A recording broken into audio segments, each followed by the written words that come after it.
Start. Hello students, welcome you all in Applied Science Chemistry lecture series. In previous lecture, we have discussed about effect of hard water in different industries. First of all, what do you mean by hard water? ते तुम्ही शिकलात. जे water सोबत foam किंवा bubble किंवा leather form करत नाही त्या वॉटर आपण म्हणतो हार्ड वॉटर. ते का फॉर्म नाही करत? कारण त्या वॉटरमध्ये डिझॉल्व फॉर्म मध्ये impurity of calcium and magnesium present असते, त्यामुळे ते फोम बबल किंवा लॅदर फॉर्मेशन करत नाही. अशा वॉटर आपण म्हणतोय हार्ड वॉटर म्हणतोय. मग आता कुठली कुठली इम्प्युरिटी असते? Calcium chloride, calcium sulphate, magnesium chloride, magnesium sulphate, calcium bicarbonate, magnesium bicarbonate. या इम्प्युरिटीमुळे वॉटर असतं हार्ड वॉटर, जे आपण प्रिव्हियस लेक्चरला बघितलेलं आहे. नंतर वॉटरचे दोन टाईप असतात हार्ड वॉटरचे पण, टेम्पररी हार्ड वॉटर आणि permanent hard water. Temporary hard water म्हणजे काय? जे कार्बोनेट इम्प्युरिटी असते त्याच्यामध्ये तो काय हार्डनेस असतो, तर म्हणतो आपण टेम्पररी हार्ड वॉटर. म्हणजेच calcium bicarbonate, magnesium bicarbonate, carbonate impurity.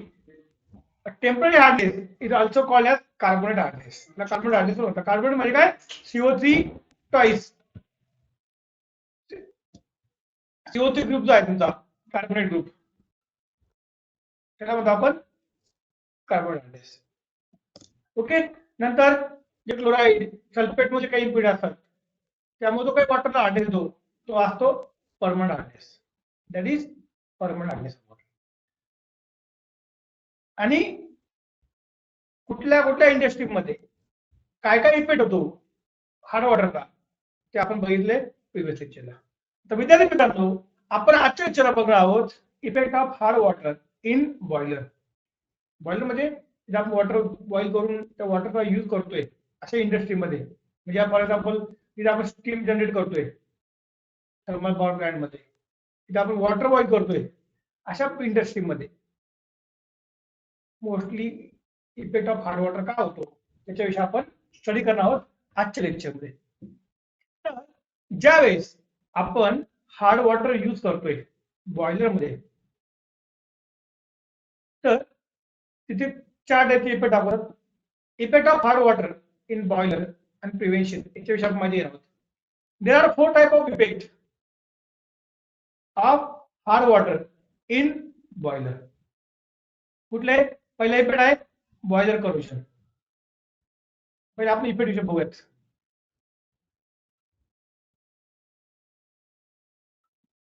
There are 4 type of effect in boiler. First is boiler corrosion. म्हणजे तुमचं काय बॉयलरचं काय मेटल आहे, हिटिंगची कॉईल असेल किंवा ज्या डिव्हाइस मध्ये तुम्ही हिटिंग करताय त्या मेटलचं करोजन होतं. का होतं, कसं होतं, त्याच्याविषयी आपण इन डिटेल स्टडी घेणार पुढे. दुसरा आहे कॉस्टिक इम्बेटलमेंट. इम्बेटलमेंट, ब्रिटल म्हणजे काय? ठिसूळ होणे, इझिली ब्रेक होणे. ब्रिटल म्हणजे ब्रिटलमेंट होते ड्यू टू कॉस्टिक. ती कशी होते, काय होते, रिएक्शन काय, त्याविषयी आपण डिटेल स्टडी करणार आहोत. थर्ड टाइप आहे priming and foaming. Priming and foaming. And number 4 आहे scale and sludge formation takes place in a boiler. म्हणजेच विद्यार्थी मित्रांनो, ह्या चार टाईपचे इफेक्ट असतात ज्यावेळेस तुम्ही हार्ड वॉटर यूज करताय बॉयलरमध्ये. फर्स्ट वन इज बॉयलरचं corrosion, second one is caustic embrittlement, third one is priming and foaming, and fourth is scale and sludge formation. These are the 4 effects of hard water in boiler. हे 4 effect आहे hard water use करण्याचे. कशामध्ये? Boiler मध्ये use करण्याचे. Effect of hard water in boiler. Now one by one we will discuss about effect of hard water in boiler. First we will discuss about boiler corrosion. corrosion म्हणजे काय हे तुम्ही previous सेमिस्टरला शिकलात. corrosion is nothing but a decay or destruction of metal due to chemical or electrochemical attack by its environment. इथे water संबंधित आहे, इथे mostly कोणता असेल इलेक्ट्रोकेमिकल अटॅक जास्त प्रमाणात होणार आहे.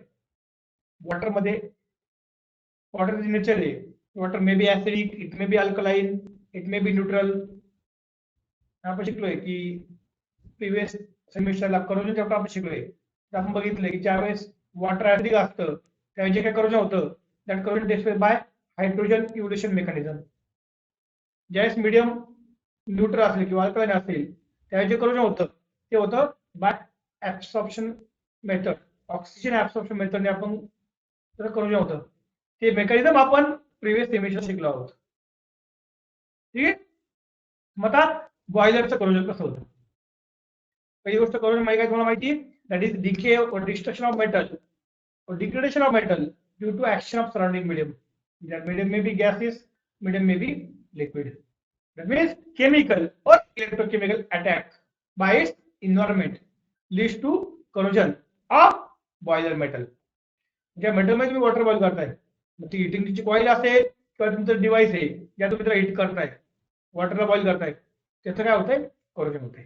आता जनरली कोरोजनसाठी कुठे कुठे फॅक्टर्स आहे वॉटरमध्ये असलेले जे रिस्पॉन्सिबल आहे.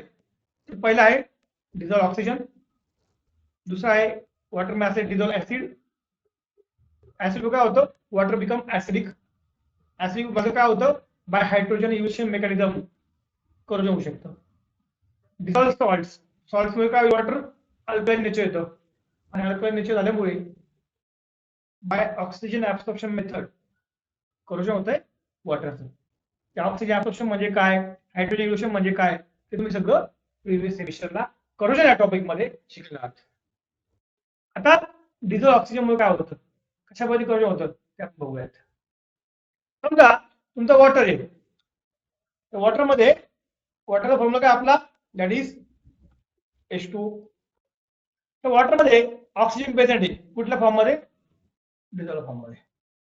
Due to dissolve oxygen, that oxygen react with water that will form hydroxyl ion OH minus ions. Reaction बघा, ट्वाइस H2O म्हणजे तुमचा वॉटर आहे, त्या वॉटर मध्ये तुम्ही ऍड केले ऑक्सिजन, ऍड केले ऑक्सिजन, ऍड केल्यामुळे काय तुम्हाला हायड्रॉक्सिल आयन्स तिथे तुम्हाला मिळालेले आहे. Hydroxyl ions are option, hydroxyl ions. मग आता ज्यावेळेस तुमचं वॉटर मध्ये डिझॉल्व फॉर्म मध्ये ऑक्सिजन असतो, due to dissolve oxygen there is formation of hydroxyl ion. मग तुमचं जे काय आयर्न आहे म्हणजे तुमचं थोडं काय बॉयलरचं जे काही मेटल आहे, it may be heating coil और device, that is mostly made up of iron. लोखंडापासून बनलेलं असतं Fe. Fe सोबत काय होतं, that Fe combine with oxygen that will form ferrous hydroxide. ferrous hydroxide. Fe म्हणजे काय, फेरस. OH म्हणजे काय, हायड्रॉक्सिल आयन्स, म्हणून फेरस हायड्रॉक्साईड. आणि जर ऑक्सिजनची अवेलेबिलिटी जास्त असेल तर काय होईल, हा तुमचा जो काय फेरस हायड्रॉक्साईड आहे, that ferrous hydroxide again react with oxygen that will form rusting. Formula काय आपण लास्ट वीक शिकलोय, that is nothing but a rust. Okay, काय होतं, rusting of iron takes place by this reaction. Water oxygen जो होता तो absorb केलं, त्यातनं हायड्रॉक्सिल आयन्स आले, हायड्रॉक्सिल आयन काय केलं, तुमच्या बॉयलर मध्ये अटॅक केला, that will form ferrous hydroxide. आणि अवेलेबिलिटी ऑक्सिजन जास्त असेल तर ferrous hydroxide combine with the oxygen and that will form a rust, that is rusting of iron takes place. Rusting of iron म्हणजे काय, corrosion, जे आपण previous सेमिस्टरला शिकलो आहोत. कशामुळे घडलं, due to dissolve oxygen which is present in the water. तुमच्या water मध्ये डिझॉल्व फॉर्म मध्ये जो काही ऑक्सिजन प्रेझेंट होता त्या ऑक्सिजन मुळे तुमचं आयर्नचं काय झालंय, रस्टिंग झालंय बाय नंबर ऑफ स्टेप्स. जी काही तुम्हाला स्टेप दिसत आहे, स्टेप 1, स्टेप 2 अँड स्टेप 3, हे असे नंबर ऑफ स्टेप मध्ये रिएक्शन होतात. ऍट द एंड तुमचं काय झालंय, rusting of iron takes place, rusting of iron तुमची हे झालेली. नंतर समजली म्हणजे कशा पद्धतीने तुमच्या वॉटरमध्ये जो काही ऑक्सिजन होता कुठल्या फॉर्म मध्ये डिझॉल्व फॉर्म मध्ये, त्या डिझॉल्व ऑक्सिजन काय झालं तुमचं लोखंडाचं काय झालं रस्टिंग झालं. That is boiler corrosion takes place due to dissolved oxygen which is present in the. Next बघूयात आपण acid from the dissolve salt. आता वॉटर मध्ये काय आहे मॅग्नेशियम क्लोराइडची इम्प्युरिटी प्रेझेंट आहे. impurity of magnesium chloride is present in the water. Impurity of magnesium chloride is present in the water. आता ही जी काही water मध्ये इम्प्युरिटी प्रेझेंट आहे मॅग्नेशियम क्लोराइडची, त्या मॅग्नेशियम क्लोराइडच्या इम्प्युरिटीमुळे काय होऊ शकतं आपण ते बघूयात. हा मॅग्नेशियम क्लोराइड जो आहे तो सॉल्ट आहे, डिझॉल्व फॉर्म मध्ये असतो. कशामध्ये वॉटर मध्ये. तो ज्यावेळेस वॉटरच्या कॉन्टॅक्ट मध्ये येतो रिएक्शन काय होते बघा. That magnesium chlorides react with water that will form magnesium hydroxide. हा काय क्लोराइड, क्लोरीन आहे म्हणून मॅग्नेशियम क्लोराइड, हायड्रॉक्सिल ग्रुप आहे म्हणून काय मॅग्नेशियम हायड्रॉक्साइड. आणि विद्यार्थी मित्रांनो हा तुमचा जो काही सॉल्ट आहे मॅग्नेशियम क्लोराइडचा, तो ज्यावेळेस वॉटर सोबत रिॲक्ट करतो after reaction it will form HCl. HCl काय विद्यार्थी मित्रांनो तुम्हाला सर्वांना माहिती HCl is a strong acid. ते ऍसिड आहे. म्हणजे तुमचं जे काही सॉल्ट होतं मॅग्नेशियम क्लोराइड, ज्या वेळेस ते सॉल्ट वॉटर सोबत रिॲक्ट झालं त्या रिॲक्शन मध्ये काय तयार झालं ऍसिड तयार झालं. ऍसिड आणि HCl. मग आता हे जे काय HCl तयार झालेले आहे या रिॲक्शन मध्ये, ते HCl काय करतं तुमच्या एपीवरती अटॅक करतं. एपी म्हणजे काय तुमचा बॉयलरचं जे काही मेटल आहे त्या बॉयलर मेटलवरती अटॅक करतं. बघा तुम्हाला AP attack on the boiler metal reaction मला समजून सांगतो. बघा इथे तुमचं मॅग्नेशियम क्लोराइड होतं. Magnesium chloride react with water that will form magnesium hydroxide plus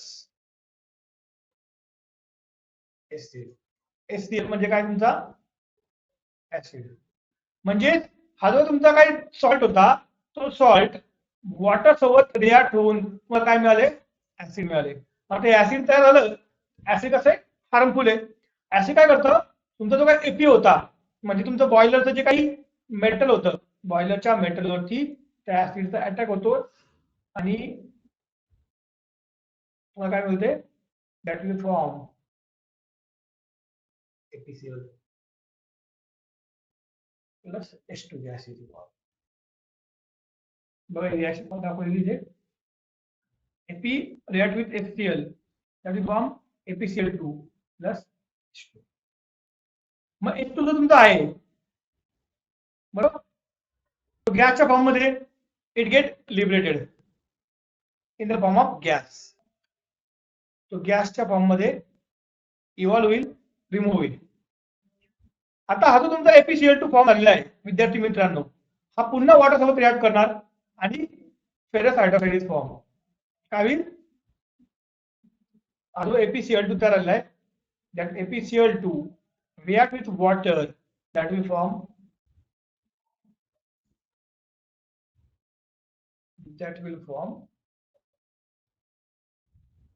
FeOH. Whereas hydroxide form करतो. That will react with the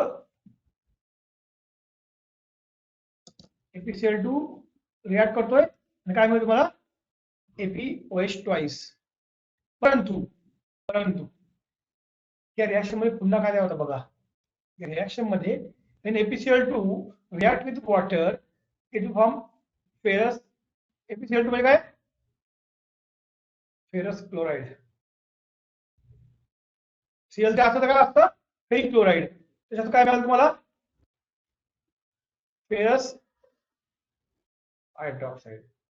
परंतु परंतु विद्यार्थी मित्रांनो, या रिॲक्शन मध्ये काय होतं बघा, ApCl2 त्यावेळेस वॉटर सोबत रिॲक्ट झाला, तुम्हाला मिळालंय ApOH ट्वाइस प्लस काय तयार होतं?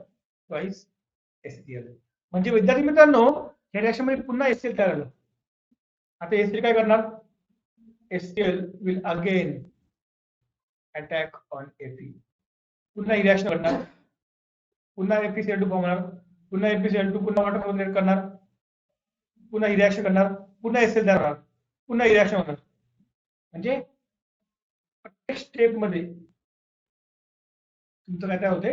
HCl तयार होते आणि त्यामुळे जे काही करोजन होते त्या करोजनचं प्रमाण खूपच जास्त आहे विद्यार्थी. समजतं काय म्हणतोय? म्हणजे जो तुमचा MgCl2 जे आहे, जरी कमी प्रमाणात असलं तुमच्या वॉटरमध्ये तरी ते जास्त हार्मफुल आहे. हार्मफुल म्हणजेच त्याच्यामुळे तुमच्या मेटलचं करोजन हे खूप जास्त प्रमाणात होत आहे. कारण MgCl2 वॉटर सोबत रिॲक्ट करतोय, तो ऍसिड फॉर्म करतोय, ते ऍसिड तुमच्या बॉयलर मेटलवरती अटॅक करते, ApCl2 फॉर्म करते आणि ApCl2 फॉर्म झाले ते पुन्हा वॉटर सोबत रिॲक्ट करून त्या रिॲक्शन मध्ये पुन्हा at the end HCl form करतोय. हा HCl पुन्हा बॉयलर मेटलवर अटॅक करतोय, पुन्हा ही रिॲक्शन होते, कंटिन्युअसली रिॲक्शन होत राहते. In each and every step at the end काय झालं तर HCl फॉर्म झालं, ते पुन्हा रिॲक्शन स्टार्ट करतो नवीन, पुन्हा HCl फॉर्म झालं, पुन्हा Ap अटॅक करणार, पुन्हा HCl फॉर्म होणार, पुन्हा Ap अटॅक करणार, पुन्हा HCl फॉर्म होणार, पुन्हा Ap अटॅक करणार. In each and every step HCl is formed that will again attack on Ap, which leads to more corrosion. त्याच्यामुळे काय होणार? करोजन खूप जास्त प्रमाणात होणार. कधी? ज्या वेळेस तुमच्या वॉटरमध्ये मॅग्नेशियम क्लोराईडची इम्प्युरिटी प्रेझेंट असेल. विद्यार्थी मित्रांनो, याच्यावरती आधारित एक्झाम मध्ये प्रश्न विचारला जातो, small amount of which impurities lead to corrosion to large extent. तर कोणती इम्प्युरिटी? मॅग्नेशियम क्लोराईडची इम्प्युरिटी. जरी स्मॉल अमाउंट मध्ये असेल तरीही त्याच्यामुळे करोजन हे जास्त प्रमाणात होतं. कारण त्या रिॲक्शन मध्ये ज्या तुमचं मॅग्नेशियम क्लोराईड वॉटर सोबत रिॲक्ट करतंय, प्रत्येक स्टेप मध्ये HCl फॉर्मेशन होते आणि ते HCl पुन्हा तुमच्या बॉयलर मेटलवरती कंटिन्युअसली अटॅक करते आणि करोजनचं प्रमाण तुमचं खूप जास्त प्रमाणात वाढते. म्हणून small amount of magnesium chloride impurity very harmful which lead to maximum number of corrosion. समजते? की आपण बघितलं की कशा पद्धतीने तुमच्या वॉटरमध्ये असलेला तो काय हार्डनेस होता. कुठला हार्डनेस? Magnesium chloride. म्हणजे कोणता हार्डनेस? हा क्लोराईड हार्डनेस, परमनंट हार्डनेस. त्या परमनंट हार्डनेसमुळे तुमच्या बॉयलर मेटलचं काय झाले? करोजन झाले. That is effect of hard water in boiler. ठीक आहे. आता आपण बघूयात next type, that is caustic embrittlement. Caustic म्हणजे काय? कॉस्टिक सोडा. कॉस्टिक सोडा म्हणजे काय? फॉर्म्युला माहिती तुम्हाला? स्कूलमध्ये तुम्ही शिकला असाल. कॉस्टिक सोडाचा फॉर्म्युला काय? कोण सांगतं? Caustic soda that is nothing but NaOH.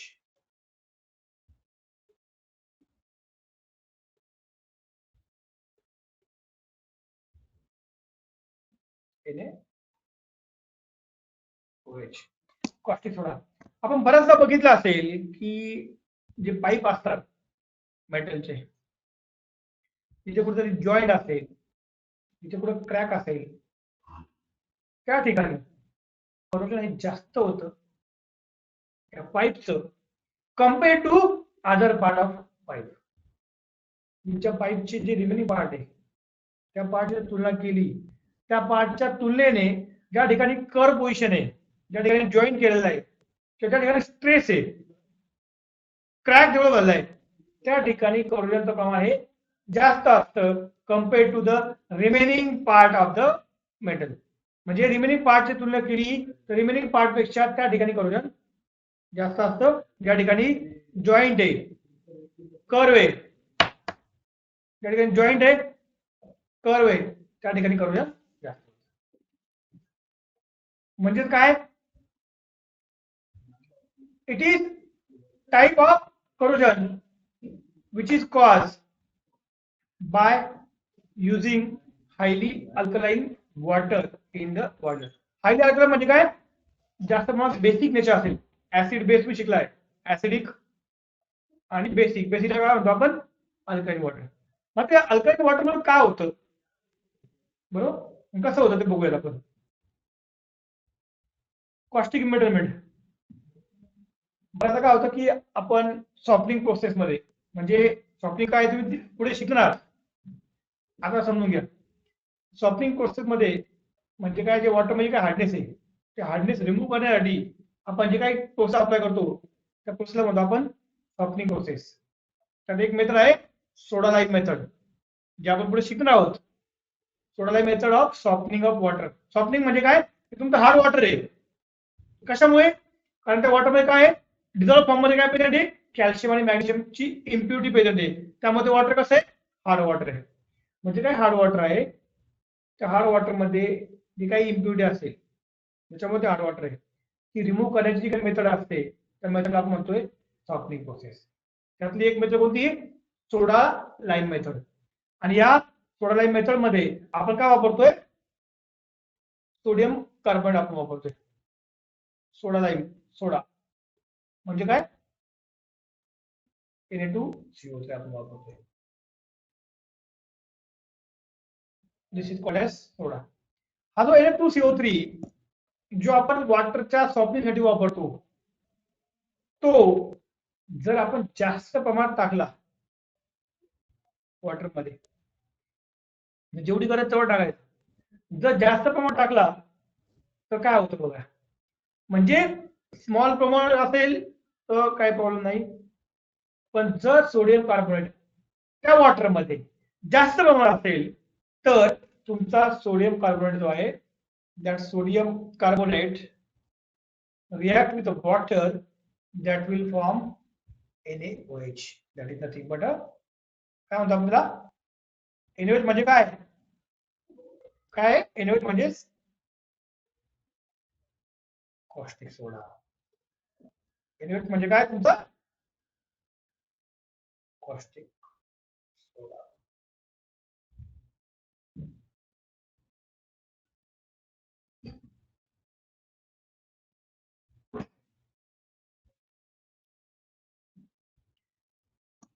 म्हणजे तुमचं जे काही सोडा होता, ज्यावेळेस तो वॉटर सोबत रिॲक्ट करतोय, रिॲक्शन आपण बघितली, दिस इज Na2CO3.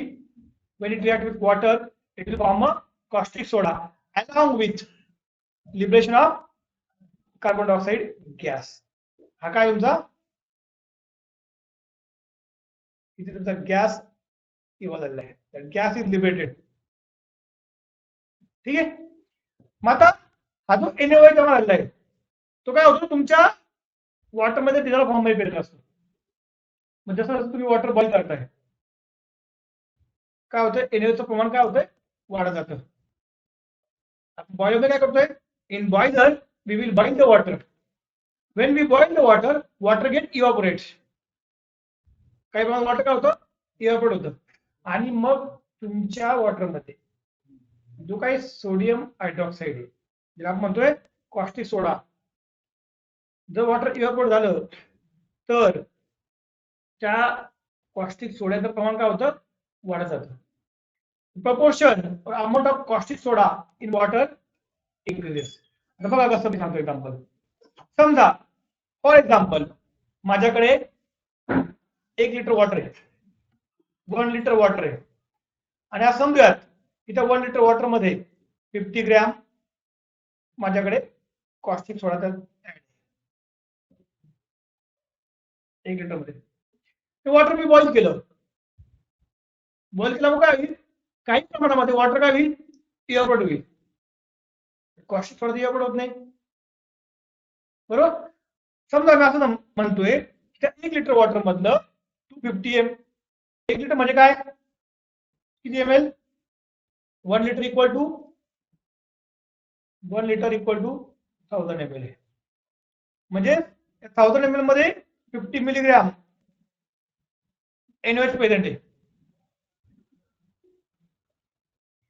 त्या 50 मिलीग्राम मधनं 50 मिलीग्राम NaOH प्रेझेंट आहे. त्या 50 मिलीग्राम मधनं ज्याचं वॉटर बॉईल करता ते NaOH काही इव्हॅपोरेट होत नाही, पण वॉटर काय होईल, इव्हॅपोरेट होईल in the form of vapour. समजा मी असं म्हटलं की त्या 1000 ml मधनं 250 ml वॉटर काय झालं, इव्हॅपोरेट झालं in the form of vapour. किती उरलंय, 750 ml वॉटर उरलंय. त्या 750 ml किती NaOH किती आला, 50 मिलीग्राम NaOH झाला. म्हणजे काय झालं, त्याचं कॉन्सन्ट्रेशन काय झालं, वाढलं. पहिले किती होतं, 1 लिटर मध्ये 50 होतं, 750 मध्ये किती, 50. अशा पद्धतीने ज्यावेळेस आपण वॉटर कंटिन्युअसली बॉईल करत जातो त्या NaOHचं प्रमाण काय होतं, वॉटर मध्ये वाढत जातं. आणि ज्यावेळेस ते प्रमाण एका विशिष्ट लेवल पर्यंत येतं त्याला आपण सॅच्युरेशन पॉइंट काय म्हणतो आपल्याला, सॅच्युरेशन. तो काही प्रमाणामध्ये त्याच्यावरती गेलं सॉलिड फॉर्म येतो, त्याची पिढी जमा व्हायला सुरुवात होतो. किंवा हा जो काय NaOH आहे तुमचा, जर तुमच्या बॉयलरचं डिझाईन प्रॉपर नसेल, if the design of boiler is not proper, if the design of boiler is not proper, म्हणजे बघ असं समजा की बॉयलरची डिझाईन आहे आणि इथे कुठेतरी क्रॅक डेव्हलप झालेला आहे, इथे आपण म्हणूयात की क्रॅक इथं डेव्हलप झालेला आहे, तर बेंड आहे, जॉईंट आहे. त्या क्रॅक मध्ये काय होतं, तुमचा NaOH सर्व इथं जमा होतो. जिथे कुठे क्रॅक असेल, समजा असं म्हणतो इथं आपण क्रॅक आहे डेव्हलप झाला, या क्रॅक मध्ये NaOH काय होईल, जमा होईल. In that portion NaOH is deposited. कळतं काय म्हणतोय, त्याचं प्रमाण वाढलं आणि ते NaOH कुठे जमा झाला, तुमचं हे काय आलं, समजा दिस इज बॉयलर मेटल. त्या बॉयलर मेटलच्या जिथे कुठे क्रॅक होता किंवा जॉईंट होता तिथं काय जमा झालं, NaOH इज डिपॉझिटेड. मग आता बघा विद्यार्थी मित्रांनो काय होतंय, हा पूर्णपणे समजा मी असं म्हणतोय की हा पोर्शन जो आहे माझा बॉयलर म्हणजे कशामध्ये येतो, अंडर वॉटर आहे, बरोबर. आता विद्यार्थी मित्रांनो तुम्ही एक गोष्ट बघितली, हा पूर्ण तुमचा बॉयलरचा मेटल आहे, हा जो पोर्शन आहे इथे NaOH कसा आहे, जास्त आहे, NaOH इज मोर. हा जो पोर्शन आहे रिमेनिंग पोर्शन, मी हायलाइट करतो मुद्दाम, हा जो पोर्शन आहे पूर्ण हा कंटिन्युअस पार्ट आहे, त्यात या ठिकाणी NaOH जास्त आहे. आणि हा दुसरा जो पार्ट आहे इथे NaOH कसा आहे, NaOH इज लेस. इथे मोर होता, इथे लेस आहे.